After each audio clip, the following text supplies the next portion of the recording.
Assalamualaikum warahmatullahi wabarakatuh.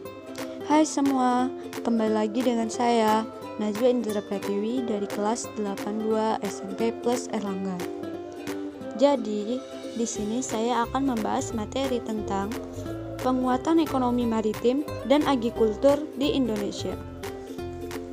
1. Penguatan ekonomi maritim. Untuk mendukung ketersediaan komoditas perdagangan antar negara atau internasional, perlu upaya peningkatan ekonomi maritim karena sektor ini merupakan unggulan yang dimiliki Indonesia. Upaya peningkatan ekonomi maritim akan dipaparkan satu persatu sebagai berikut. A. Potensi ekonomi maritim Indonesia. Ekonomi maritim atau maritim ekonomi adalah kegiatan ekonomi yang mencakup transportasi laut, industri galangan kapal, dan perawatannya, pembangunan dan pengoperasian pelabuhan, serta industri dan jasa terkait. Banyaknya kekayaan yang terkandung di laut merupakan potensi ekonomi yang mampu memberi kontribusi nyata bagi perekonomian nasional. Berbagai kekayaan laut telah dieksploitasi dan dimanfaatkan sejak dulu hingga sekarang. B. Ekonomi maritim di Indonesia.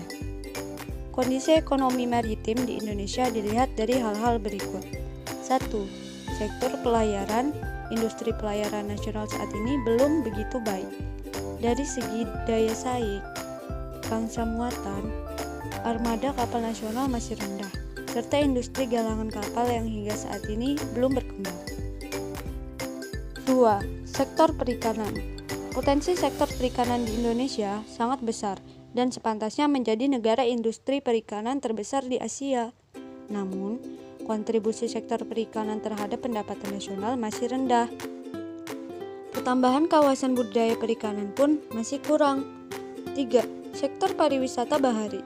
Pengembangan pariwisata bahari mempunyai efek berganda yang dapat menyerap tenaga kerja, meningkatkan pendapatan masyarakat, mendatangkan wisatawan yang berasal dari luar negeri atau devisa.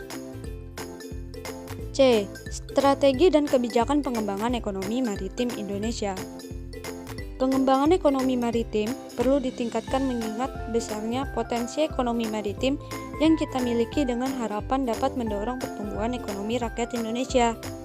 Namun, besarnya potensi tersebut belum dimanfaatkan secara optimal dalam pembangunan nasional. Mungkin ini saja sedikit penjelasan dari saya tentang penguatan ekonomi maritim dan agrikultur di Indonesia. Sekian dan terima kasih.